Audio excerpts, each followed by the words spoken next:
साथियों, चलिए आज हम चलते हैं, चर्चा करते हैं कि जीके जीएस की तैयारी कैसे करें। चूंकि हमारे एग्जाम में सरकारी नौकरी लेने के लिए, ताज पहनने के लिए जीके जीएस काफ़ी महत्वपूर्ण भूमिका निभाता है। किसी भी एग्जाम में 50 से 75% तक का वेटेज हमारे जीके जीएस का ही होता है। और तैयारी बिगिनर हो वो कैसे करते हैं, कैसे चालू करते हैं, कहाँ से चालू करना चाहिए। सबसे पहली बात तो ये है कि तैयारी जीके जीएस की कहाँ से करें। तो 6 to 12 या तो आप एनसीईआरटी पढ़िए या तो किसी गुरु से संपर्क करिए। गुरु क्या होता है? मार्गदर्शक होता है। गुरु गर्त में भी डालता है और भविष्य निर्माता भी होता है। तो किसी अच्छे गुरु का खोज करिए या आप अपने से पढ़ लेते हैं तो एनसीईआरटी को पढ़िए। कहा जाता है कि self study is the best study. अब इसे पढ़ना सभी लोग नहीं जानते हैं। या तो गुरु पढ़ेंगे और नहीं तो वैसा स्टूडेंट होगा जिसे सही से एनसीईआरटी पढ़ाया गया होगा, वही एनसीईआरटी के महत्व को समझता है। एनसीईआरटी में एक एक लाइन काफी महत्वपूर्ण है, अपने आप में एक काफी भूमिका निभाता है, महत्वपूर्ण भूमिका। तो जीके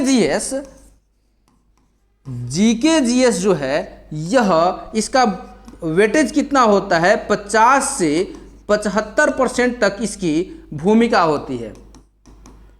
अब इसकी तैयारी कहां से करें, कैसे करें? तो एनसीईआरटी पढ़िए 6 to 12, नहीं तो किसी गुरु को ढूंढिए। अब ये जो जीके जीएस है इसमें सब्जेक्ट कौन कौन सा आता है? तो हिस्ट्री आता है, ज्योग्राफी आता है,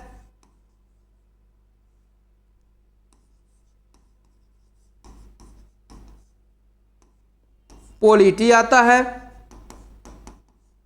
इस तीनों को यह जो क्या है, यह कोर सब्जेक्ट है। सबसे अधिक तो क्वेश्चन यहीं से आते हैं, हिस्ट्री, ज्योग्राफी, पॉलिटी। उसके बाद साइंस भी आता है। इसमें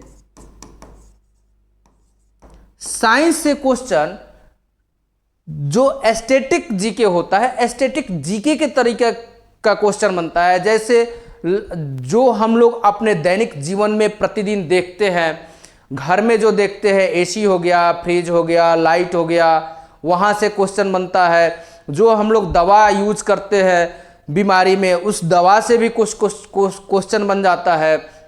जो हम लोग खेतों में फसल लगाते हैं, वहाँ पे कीटनाशक दवाओं का या उर्वरक का हम लोग प्रयोग करते हैं, वहाँ से क्वेश्चन बनता है। अपने बॉडी से क्वेश्चन बनता है। जो हम लोग पशुओं को पालते हैं, वहाँ से क्वेश्चन बनता है। साइंस जो बायोलॉजी होता है, फिजिक्स, केमिस्ट्री, बायो, तीनों हो गया। उसके बाद करंट इवेंट आता है।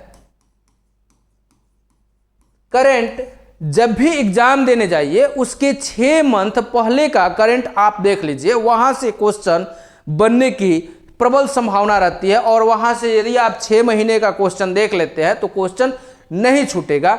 फिर इकोनॉमिक्स आ जाता है। इकोनॉमिक्स में 2 प्रकार के क्वेश्चन बनते हैं। एक ट्रेडिशनल इकोनॉमिक्स, जैसे जीडीपी हो गया, एनएनपी हो गया, फिर से वर्ल्ड बैंक हो गया। करंट से कुछ क्वेश्चन करंट इवेंट में बना दिया जाता है, जैसे स्वास्थ्य पे कितना खर्च किया गया या किया जाएगा, शिक्षा पे कितना किया जाएगा, उसके बाद पेयजल पे कितना किया जाएगा, सड़क निर्माण के लिए, वायु परिवहन के लिए। इस सब प्रकार का क्वेश्चन करंट इवेंट से बना के इकोनॉमिक्स में डाल दिया जाता है डेटा को। अब करंट इवेंट हो गया। फिर कुछ एस्थेटिक टाइप के जीके होते हैं, सबसे बड़ा, लंबा, ऊंचा, छोटा, इस प्रकार के जीके आते हैं। अब यह जो एस्थेटिक है, एस्थेटिक का कोई बुक नहीं होता है। जैसे यहां से ये तो एनसीईआरटी से मिल जाएगा, यह सब एनसीईआरटी से मिल जाएगा, लेकिन यह एनसीईआरटी से नहीं मिलेगा। यह जब भी होगा तो पेपर में होगा, या प्रतियोगिता दर्पण होगा, सामान्य ज्ञान दर्पण होगा, या सक्सेस मिरर हो गया। जो भी ऑथेंटिक बुक है करंट अफेयर का वहां से पढ़िए। और सब्जेक्ट के लिए ऑथेंटिक बुक एनसीईआरटी हो गया। एस्थेटिक जो हो गया एनसीईआरटी से ही निकलता है, लेकिन किसी सब बुक पे लिखा नहीं होता है कि हम एनसीईआरटी के एस्थेटिक हैं। वहां से सबसे बड़ा, लंबा, छोटा, ऊंचा, इस प्रकार के प्रश्न एनसीईआरटी से निकाले जाते हैं, जो जिसे एस्थेटिक कहा जाता है। और पढ़ने का तरीका, याद करने का तरीका, एक चीज को पहले आराम से पढ़िए, फिर उसी को दोबारा पढ़िए, तिबारा पढ़िए, इतना बार पढ़ लीजिए कि वो आपका हेमोग्लोबिन पढ़िए बन जाए, और इतना बार पढ़िए कि वो आपके दिमाग में बस जाए, रग रग में बस जाए। बार बार पढ़िए, तेजी से पढ़िए। जो पढ़ लेते हैं, जो याद कर लेते हैं, उसको एक ब्लैंक पेपर पे लिखना चालू करिए, अपने से बिना देखे लिखना चालू करिए, लिखते जाइए। जहां आप मिस कर रहे हैं उसको छोड़ दीजिए, आगे बढ़िए, फिर जहां से याद आ रहा है वहां से लिखना चालू करिए। अब फिर उस बुक को देखिए या अपने नोटबुक को खोलिए और वहां से देखिए कि हमने किस पॉइंट को कहां पे मिस किया था, फिर उसको रिकॉल करिए, और फिर जहां पे हम लिख रहे थे, छोड़े थे, वहां पे उसको भरिए। इतना बार पढ़ लीजिए, इतना बार देख लीजिए कि वो हेमोग्लोबिन बन जाए। और सफलता उसे ही मिलती है जो एक ही चीज को बार बार देखता है। कहा जाता है ना कि करत करत अभ्यास ते जड़मति होत सुजान, रसरी आवत जात ते सिल पे पड़त निशान। बरदराज की कहानी सभी लोग जानते हैं।